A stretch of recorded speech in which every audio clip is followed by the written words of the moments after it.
मधुबन के बाबा, मधुबन के बाबा मुरली वाले, आपका क्या कहना, आपका क्या कहना। ओम शांति। आज 30 जुलाई 2022 के साकार मधुर महावाक्य हैं। आज मीठे मीठे बाप दादा बोले, मीठे बच्चे, इस पुरानी दुनिया, पुराने शरीर में कोई मजा नहीं है, इसलिए इससे जीते जी मरकर बाप का बन जाओ, सच्चे परवाने बनो। बाबा ने कहा, मीठे बच्चे, इस पुरानी दुनिया, पुराने शरीर में कोई मजा नहीं है, इसलिए इससे जीते जी मरकर बाप का बन जाओ, सच्चे परवाने बनो। बाबा ने आज प्रश्न पूछा कि संगम युग का फैशन कौन सा है, और उत्तर में बाबा ही बता रहे हैं कि इस संगम युग पर ही तुम बच्चे यहाँ बैठे बैठे अपने ससुर घर यानी बैकुंठ का सैर करके आते हो। यह संगम युग का ही फैशन है। सूक्ष्म वतन का राज भी अभी ही खुलता है। बाबा ने एक और प्रश्न पूछा कि किस विधि से गरीबी व दुखों को सहज ही भूल सकते हो। तो उत्तर में बाबा कहते, अशरीरी बनने का अभ्यास करो तो गरीबी व दुख सब भूल जाएंगे। गरीब बच्चों के पास ही बाप आते हैं साहूकार बनाने, गरीब बच्चे ही बाप की गोद लेते हैं। मुरली का गीत है, महफिल में जल उठी क्षमा। ओम शांति। आत्माओं की प्रीत बनती है अपने पारलौकिक बाप परमपिता परमात्मा से। जानते हैं बाबा हमको यहाँ से ले जाएंगे। किसकी आत्मा शरीर छोड़ जाने लगती है तो मेहनत करते हैं। जैसे सावित्री सत्यवान की कहानी बताते हैं, उनकी आत्मा के पिछाड़ी कितना लटक पड़ी कि फिर शरीर में आ जाए, परंतु उसमें ज्ञान तो था ही नहीं। तुम्हारे में ज्ञान है। हम हर एक की प्रीत भी है उस परमपिता परमात्मा से। प्रीत क्यों बनी है? मर जाने के लिए। यह प्रीत तो बहुत अच्छी है बाप की। आत्माएं आधा कल्प भक्ति मार्ग में ठोकरें खाती हैं कि हम अपने शांतिधाम घर में जाएं, है भी बरोबर। बाप भी कहते हैं अशरीरी बनो, मर जाओ। आत्मा शरीर से अलग हो जाती है तो उसको मर जाना कहा जाता है। बाप समझाते हैं, बच्चे इस दुनिया अथवा इस बंधन से मर जाओ, अर्थात मेरा बन जाओ। इस पुरानी दुनिया, पुराने शरीर में कोई मजा नहीं है। यह तो बहुत अच्छी दुनिया है, बरोबर रौरव नरक है। तुम बच्चों को कहते हैं कि अब मेरे बन जाओ। मैं आया हूँ सुख धाम में ले जाने, जहाँ दुख का नाम नहीं रहता। इसलिए इस क्षमा पर खुशी से परवाने बन जाओ। परवाने खुशी से आते हैं ना, दौड़ दौड़ कर। कोई ऐसे पतंगे होते हैं जो ज्योति जलती है तो जन्मते हैं, बत्ती बुझती है तो मर जाते हैं। दीपमाला पर ढेर छोटे छोटे पतंगे हरे रंग के होते हैं, बत्ती पर फिदा होते हैं। बत्ती गई और ये मरे। अब ये तो बड़ी क्षमा है। बाप कहते हैं तुम भी पतंगे मिसल फिदा हो जाओ। तुम तो चैतन्य मनुष्य हो। जो भी देह के बंधन है यह जीते जी छोड़ दो। अपने को आत्मा समझ मेरे साथ योग लगाओ। खुशी में रहो तो इस शरीर का भान छूट जाएगा।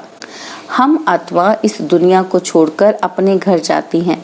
यह दुनिया अब कोई काम की नहीं है, इससे दिल नहीं लगाओ।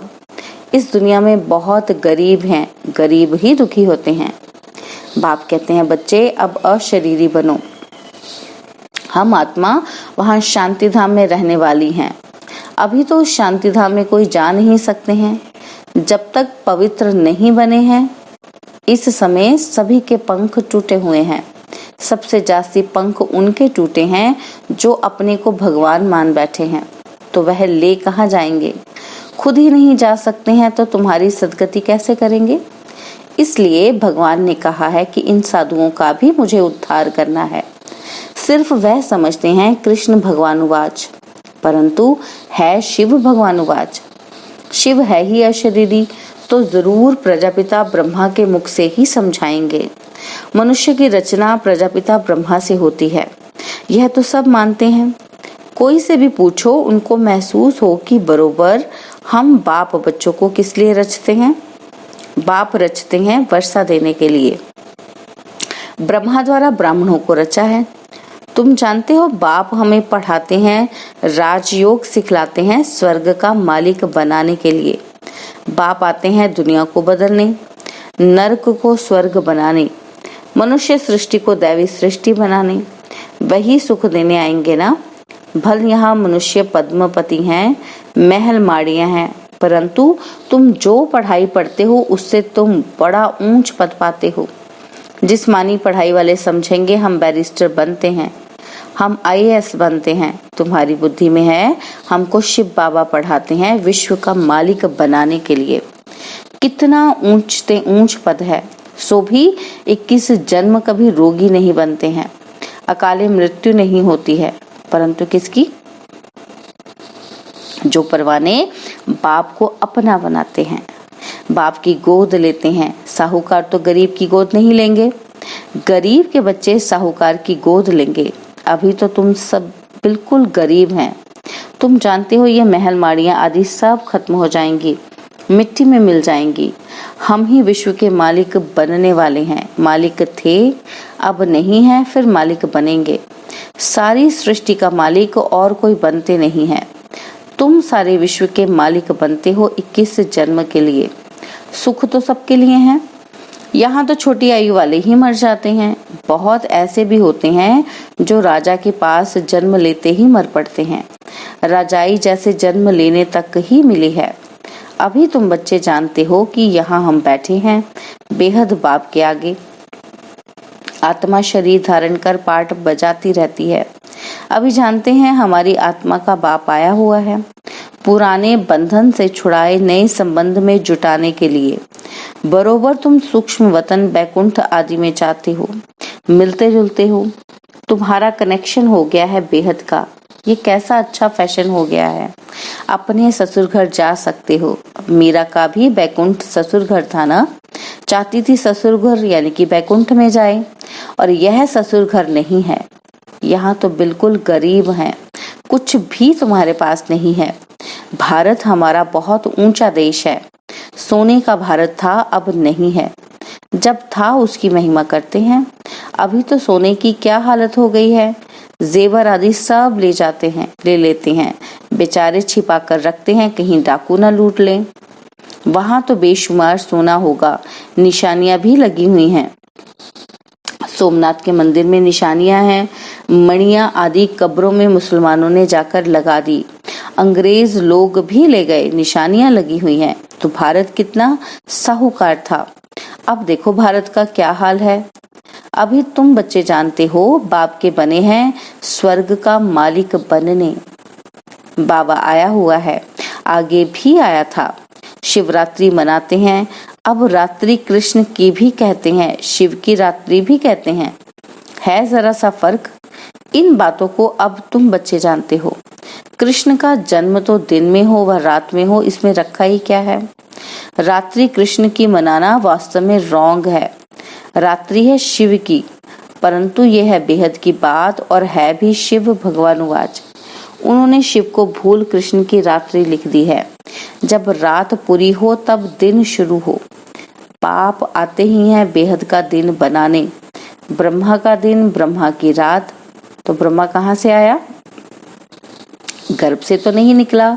ब्रह्मा के माँ बाप कौन? कितनी विचित्र बात है। बाप अडॉप्ट करते हैं, इनको माँ भी बनाते हैं, बच्चा भी बनाते हैं। माँ ही अडॉप्ट करती है, इसलिए गाया जाता है तुम माता पिता, हम सब आत्माएं आपके बच्चे हैं। आत्मा ही पढ़ती है, इन ऑर्गन से सुनती है। बच्चों को ये याद भूल जाती है। देह अभिमान में आ जाते हैं। बाप समझाते हैं कि तुम आत्मा अविनाशी हो, शरीर विनाशी है। बाबा ने समझाया है कि मुझे याद करो, यह तुम्हारा अंतिम जन्म है जो हीरे तुल्य है। जो बाप के बनते हैं उनका हीरे तुल्य जन्म है। तुम्हारी आत्मा शरीर के साथ परमपिता परमात्मा की बनी है। अब आत्मा हीरे जैसा बनती है, अर्थात प्योर सोना बनती है, 24 कैरेट। अभी तो कोई कैरेट ही नहीं रहा है। अभी तुम बच्चों को सम्मुख बैठ सुनने से मधुबन की भासना आती है, यहाँ ही मुरली बजती है। भल बाबा कहाँ जाता भी है, परंतु इतना मजा नहीं आएगा, क्योंकि मुरली सुनकर फिर मित्र संबंधी आदि माया के राज्य में चले जाते हो। यहाँ तो भट्टी में रहते हो, यहाँ तो राजाई की प्राप्ति के लिए पढ़ रहे हो। यह तुम्हारे रहने के लिए हॉस्टल है। घर के भी और बाहर के भी कितने आकर रहते हैं। यहाँ तुम स्कूल में बैठे हो, गोरख धंधा आदि कुछ भी नहीं है, आपस में ही चिट चैट करते रहते हैं। एक तरफ है सारी दुनिया, दूसरी तरफ हो तुम। बाप बैठ समझाते हैं, तुम आत्माओं का प्रीतम एक है, आत्मा ही उनको याद करती है। भक्ति में कितना भटकते हैं निराकार बाप से मिलने के लिए, क्योंकि दुखी हैं। सत्युग में भटकते नहीं हैं। अभी तो कितने ढेर चित्र बनाए हैं, जिसको जो आया वह चित्र बनाया। गुरुओं का कितना मान है, समझते हैं जैसे वह गुरु लोग हैं, वैसे यहाँ भी यह गुरु है। जैसे साधु वासवानी पहले टीचर था, पीछे साधु बना, गरीबों की सेवा की। अभी उनके पास कितने लाखों रुपए आते हैं। मनुष्य समझते हैं जैसे और आश्रम है वैसे यह भी आश्रम है, परंतु तुम समझते हो कि यहाँ बाप आते हैं ही ब्रह्मा के तन में। जरूर ब्रह्मा कुमार कुमारियां चाहिए, ब्रह्मा के मुख वंशावली चाहिए ना, जो रुद्र यज्ञ रचेंगे। यह है रुद्र शिव बाबा का यज्ञ। अब एक को ही याद करना है। यहाँ तो मनुष्य से देवता बनने की बात है। ऐसा कोई सत्संग नहीं है जहाँ ये बात हो कि मनुष्य से देवता बनना है। तुमको ही स्वर्ग की बादशाही मिलती है। तुम्हारी बात से मनुष्य हंस पड़ते हैं कि ये कैसे हो सकता है। फिर जब पूरा समझते हैं फिर कहते हैं कि ये बात राइट है। बरोबर भगवान बाप है ना, बाप से वर्षा मिलता है। हम विश्व के मालिक थे, अब देखो क्या हाल है। किसको भी बोलो वह तो बाप है, स्वर्ग रचता है। फिर तुम स्वर्ग के मालिक क्यों नहीं बनते हो? नरक में क्यों बैठे हो? अभी तो रावण राज्य है। सत्युग में रावण होता ही नहीं। अहिंसा परमो धर्म है, उनको विष्णुपुरी कहते हैं, परंतु समझते नहीं कि विष्णुपुरी माना स्वर्गपुरी। तुम बच्चे जानते हो, विष्णुपुरी में ले जाने के लिए बाप आकर पढ़ाते हैं, कहते हैं मामेकम याद करो। परमपिता परमात्मा आकर ब्रह्मा विष्णु शंकर द्वारा अपना कर्तव्य कराते हैं। क्लियर लिखा हुआ है कि विष्णुपुरी कहो व कृष्णपुरी कहो एक ही बात है। लक्ष्मी नारायण बचपन में राधे कृष्ण है। यह प्रजापिता ब्रह्मा तो साकारी है ना, सूक्ष्म वतन में तो प्रजापिता नहीं कहेंगे ना। प्रजापिता ब्रह्मा द्वारा एडॉप्शन होती है, बाप अपना बनाते हैं। कितनी सहज बात है। सिर्फ त्रिमूर्ति का चित्र अपने घर में रखो, उनमें लिखत भी हो, गाते भी हैं ब्रह्मा द्वारा स्थापना, परंतु त्रिमूर्ति ब्रह्मा कह शिव बाप को गुम कर दिया है। अभी तुम समझते हो कि वह है निराकार परम पिता परमात्मा। यह है प्रजापिता ब्रह्मा। ब्रह्मा को देवता भी कहेंगे। देवता तब कहेंगे जब संपूर्ण फरिश्ता बनते हैं। तुमको अभी देवता नहीं कहेंगे, देवताएं हैं सत्युग में। तुम्हारी है दैवी धर्म। ब्रह्मा विष्णु शंकर देवता नमः कहते हैं, ना कि ब्रह्मा परमात्माएं नमः कहते हैं। जब इन्हों को ही देवता कहते हैं, फिर अपने को परमात्मा क्यों कहते हैं? सब परमात्मा के रूप है, ये कैसे हो सकता है? यह भी ड्रामा में नूंद है, उनका भी कोई दोष नहीं है। अब उन्हों को रास्ता कैसे बताएं? भगत सब भूले हुए हैं, किस्म किस्म के अथाह रास्ते बताते हैं। अब बाप समझाते हैं कि मौत सामने खड़ा है। वर्षा लेना है तो सिवाय ब्रह्मा के शिव बाबा से वर्षा मिल न सके। सब उस एक प्रीतम को बुलाते हैं। मैं कल्प कल्प इस संगम पर आता हूँ। मैं हूँ भी बिंदी। भेंट देखो कैसे करते हैं। कितनी छोटी सी आत्मा में अविनाशी पार्ट है। यह कुदरत है।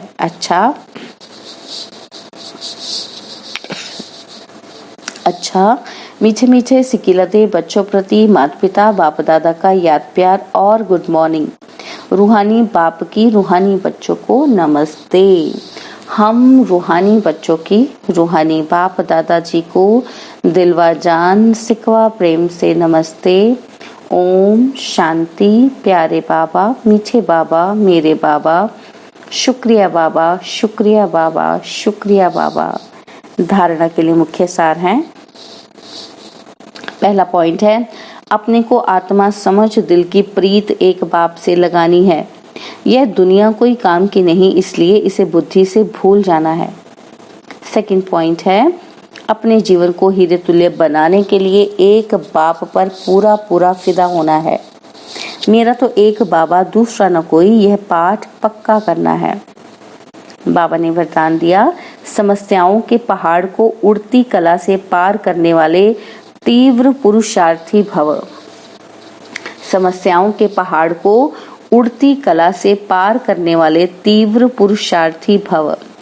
जैसे समय की रफ्तार तीव्र गति से सदा आगे बढ़ती रहती है, समय कभी रुकता नहीं। यदि उसे कोई रोकना भी चाहे तो भी रुकता नहीं। समय तो रचना है, आप रचयिता हो, इसलिए कैसी भी परिस्थिति अथवा समस्या के पहाड़ भी आ जाएं, तो भी उड़ने वाले कभी रुकेंगे नहीं।